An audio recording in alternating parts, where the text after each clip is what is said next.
Okay, let's see how much battery we got. But this is the exterior video, and we talk about foundations, windows, we talk about a lot of things. So catch some spares. We are over on the south side of the home. I'm thinking is the home faces southeast. Let's just look at this thing here. Keep me honest. Yes.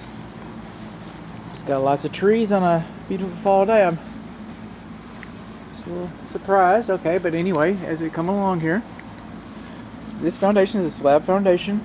It has a parge coat on it, which is like a cake frosting. And just because and it's a decorative, and just because you got a crack in the parge coat doesn't mean you have a crack in the foundation. And just because you don't have a crack in the parge coat doesn't mean that you don't have a crack in the foundation. But we've got these cracks. This is conducive to wood destroying insects. Okay, termites like to come up inside of those things and visit your house. And the Texas Structural Pest Control Services has decided that I should call that as a conducive condition. And so we will. We're on the south side of the house again, remember that. And this is the gas entering the home, and that's the main shutoff valve right there. It takes a wrench, but that's acceptable. I don't know why it's not acceptable with water, but it's acceptable with the gas.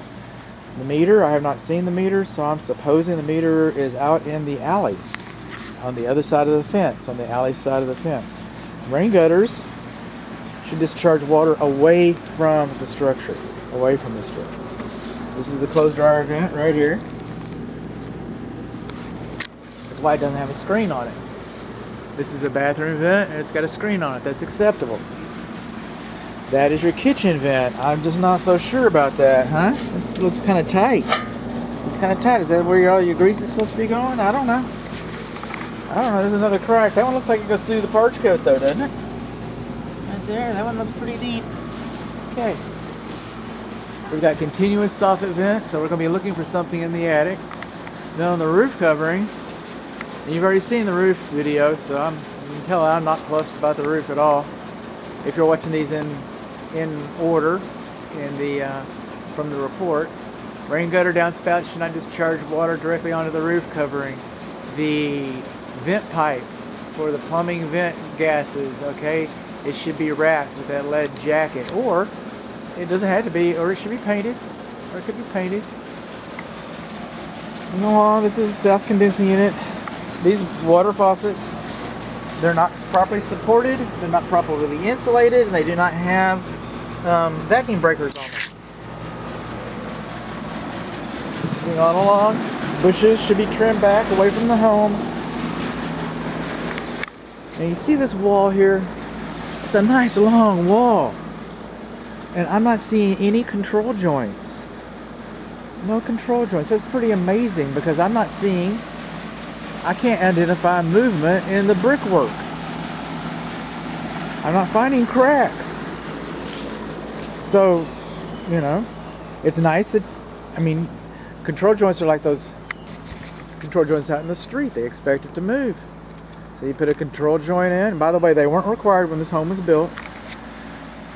I guess they just believed in doing the brickwork right. That's pretty straight too. Look at all the bricks coming down this way.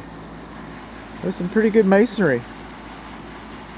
Credit where credit's due. A tree shouldn't be closer than 25 feet to the structure. Alright?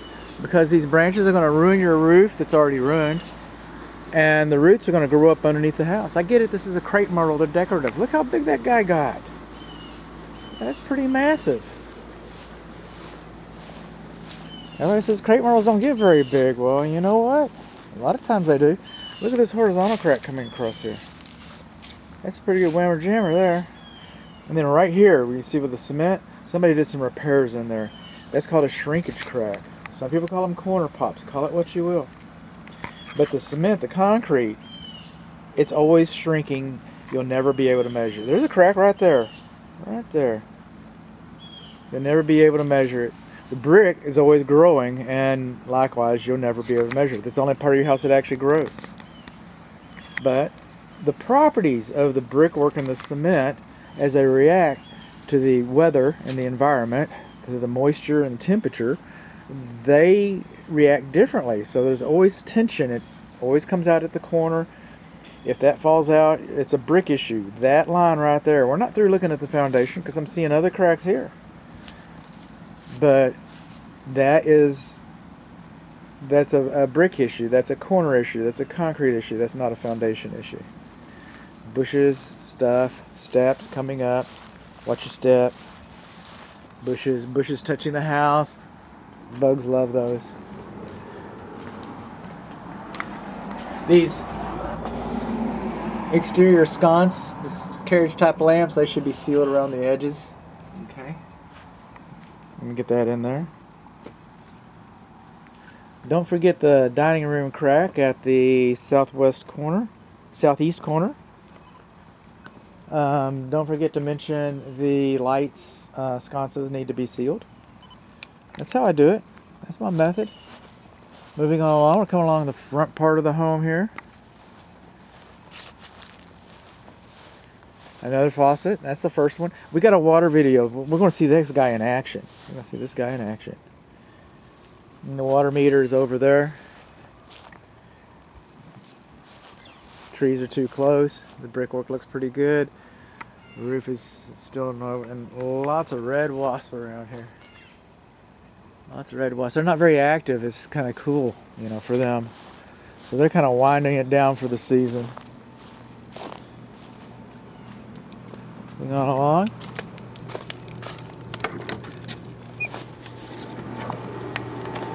Past the castle. I didn't see this. I got a castle video for you. You got an escape out of the dungeon? Oh man, you can escape out of the dungeon? Okay.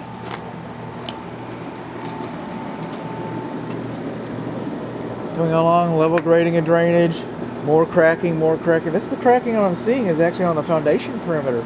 The brickwork, I'm not finding any. This is all nice. Oh, there's a stair step crack right there. It's been repaired, but there was at one time a stair step crack right there. This is the primary bedroom, and so the primary bedroom on the north wall. Oh, we have some active one right here. Two of them. That kind of touches something's kind of dropped here. Can you kind of visualize how the cracks going this way? The cracks are going this way.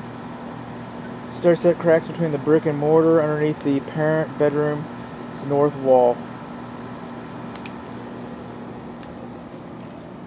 Moving on along. Now this is beyond the scope. This is well, unless it's attached. Maybe it's not beyond the scope. It's beyond the flat work. But when you have flagstone like this, it's not dimensionally uniform. Alright? It's okay for you. I know my class. A nice, younger, enthusiastic individual. But I'm a crabby old man, and when I'm walking around here, I don't have that. My motor skills are diminishing, and maybe your parents' motor skills are diminishing, or maybe somebody is handy capable. And they come out, this is all nice and flat, but you come over here, that could be a trip hazard for somebody. Moving along here, this is the north patio. That's why, you know, so if you're lost in the forest, you find all the moss. We're on the north side.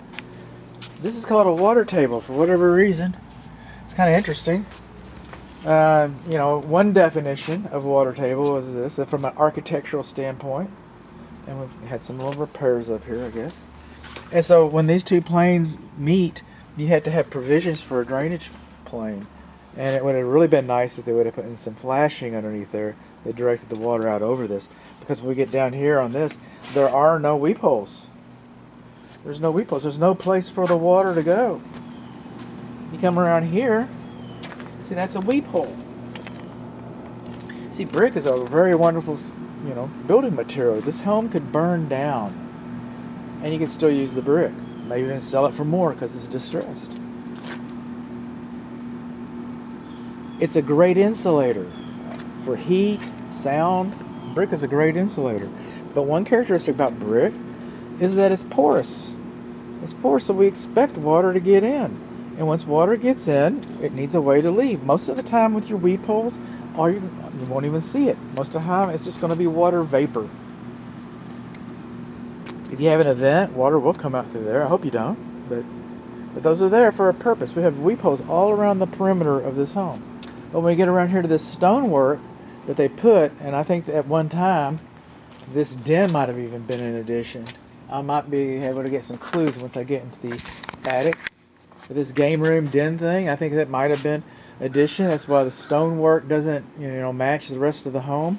And so we come in here, and when they installed it, and there's a clean out right there. That's not a main clean out though. That's a sewer clean out. I was looking in the next video, and a video coming up, I'm going to be wondering about trying to find sewer clean outs. And so that's one right there. What are you? Oh, cast iron. Okay. Well, you know what? We want our sewer line scoped out. We do. You want it scoped out, or do a static test, whichever you feel more comfortable with. Both of them if you can. But when you got an older cast iron plumbing system like this, you need some reassurances that a home inspector can't give you. Okay, back to the water table. Okay, this is the water table. We need some drainage provisions. These electric receptacle outlets on the exterior, they're supposed to have in-use covers. At one time, that was pretty good. But if you plug in something, you run an extension cord or whatever, you plug something into this, well, then it can't close. And then a storm comes through. Okay, so and that GFCI works just like that. That's a good thing, though. That's a good thing while we're here. Kind of looking for things. While we're looking for things, and when I'm around the flat work, I'm also looking for drill holes that would tell us whether this home has been treated with a product for subterranean termites, and I'm not seeing these drill holes of which I speak. As we get along here, we start developing some gaps. So it's the weep isn't as critical as it is over there, but it's still necessary all the same. Still necessary all the same. And just the way these windows come out and right straight out to the ground, I think this was an afterthought. And our cover is missing completely over here. You there? You're working though. We're working it. Moving on along. Looking for those drill holes.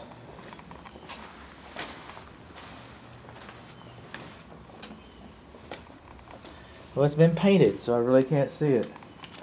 Our grading and drainage is kind of level right in here. The rain gutter, okay, the rain gutter butt ends, there should be a 2-inch gap, and then kick-out flashing should be installed. And kick-out flashing was installed, but they were kind of late to the game on that, because water was coming off the edge of that. But the rain gutter butt ends, and there's not many of them around because of the design of the house, but they're supposed to have a 2-inch gap behind there. We got all these bushes next to the house. This is a paneling with a bat facing. That's what they call it. Don't understand what's going on here because I couldn't get up there. But as I come around here, let me see if I can get out of the sun. Oh, I can't. Can't get out of the sun. Okay. This is where I got up on the roof, and that's about all the roof I saw. You see the way the water is staining on the fascia right there, right in there. The water's getting behind the rain gutter for something's going on with your roof covering up there. The roof covering that needs to be replaced. Something's going on with it. We'll move on along. Again, not dimensionally uniform. Somebody could trip on that. The water comes down here. We got a little bit of negative drainage. It moves around here and it just sits here. I'm not seeing a drain. The water just sits here. What are you going to do if it freezes? It's going to be like a skating rink on a nice... Yeah. Inquiring minds want to know. Then, garage door casement, water's starting to wick up there. There's a gap. It's starting to wick up a little bit. You can see a little bit of rotting. This one's a little more impressive. Right here. A little more impressive. Coming along. We're going to talk about all that later. This is where we started.